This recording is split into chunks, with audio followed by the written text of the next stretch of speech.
Okay guys, mabuhay, maligayang pagbabalik sa aking YouTube channel at marami nga ang nasurpresa or natuwa at naaliw naman sa video na pinost ni Sandro Mula kasi nga after a long time nakita niya ang kanyang mami na of course na alam naman natin na sa Amerika nakatira, and this time nag-birthday nga hindi niya expected na magkikita sila. So nung mga time nga alam naman natin ang kondisyon ni Sandro Mulak, at syempre pag mga ganitong sitwasyon ang kalinga, yaka, pagmamahal, halik ng isang ina ang pwedeng makapagpagaan ng lahat. But anyways, eto nga ang sinabi niya sa kanya: "Mama, you are the strongest woman I know. And I am so lucky to have you as my mom. Your love and kindness mean more to me than you know. Thank you for being there for me during one of the hardest times in my life.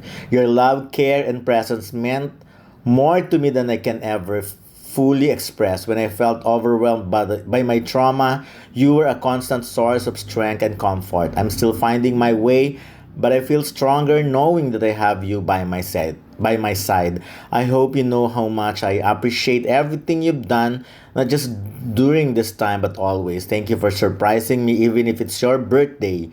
You are the best mom. You're the best mom I could ever ask for. I love you more than words can express. Happy birthday, Mama." So, ayun nga ang pinost niya. At syempre, marami ang natouch, marami ang nakurot ang kanilang puso at damdamin. So, basahin ko lang yung mga ibang message sa aming ganyan na: "Happy birthday to your mom, Sandro. Keep your head up. You are an inspiration to many." Padayon. "Happy birthday, Mama Edith." Sabi ni Angela Mulak. Ito, from Adam: "Sending hugs and prayers for you, Sandro, as always. I'm a fan since day one." "Happy birthday to your mom. Please stay strong." Kaboses mo, Papa P. "Happy birthday sa mama mo. Ang pretty pa rin ng mami niya. Hello, Sandro. Nakakatuwa naman. Sa kabila ng pinagdadaanan mo, kahit paano nakakangiti ka na nga. Ingat lagi. You are blessed to have a loving family. Take care. Sweet happy birthday." Ayan, happy birthday po. Ayun nga, happy birthday to your mom. Praying for you both. Happy birthday po, nakakaiyak naman. So again, sabi ko nga, sa mga ganitong kondisyon, sa mga ganitong sitwasyon ng isang nangungulila na anak, pag napasok sa mga ganyang problema, wala talagang iba talaga ang pakiramdam pag ang magulang or ang inalalo, especially ang ina, ang nakakasama mo. So, ngayon marami ang natutuwa na at least nakikita nila ngayon na nakakangiti-ngiti na si Sandro, nakakatawa-tawa na siya.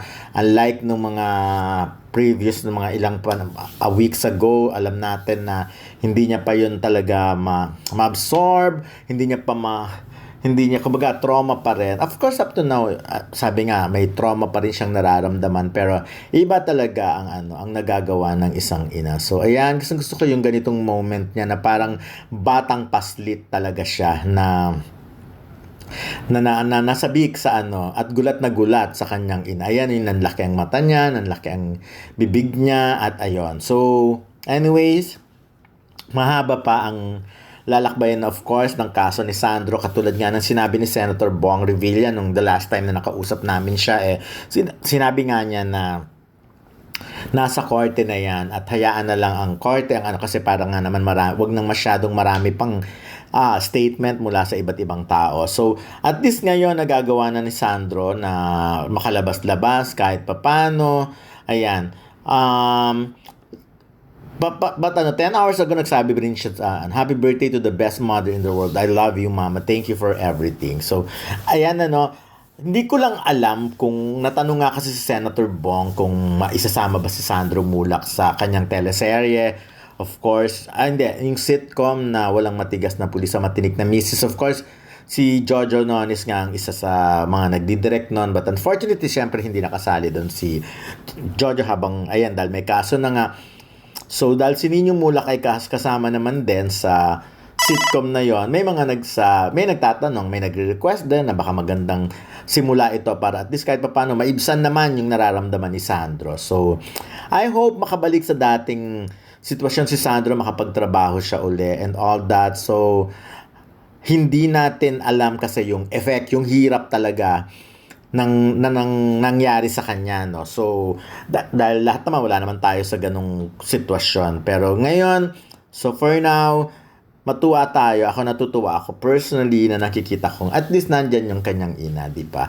Na mag-aano sa kanya, na magko-comfort talagang yung ipaparamdam sa kanya na kayang-kaya niyang bumangon, lumaban ulit, at bumangon lalo. So, yun na lang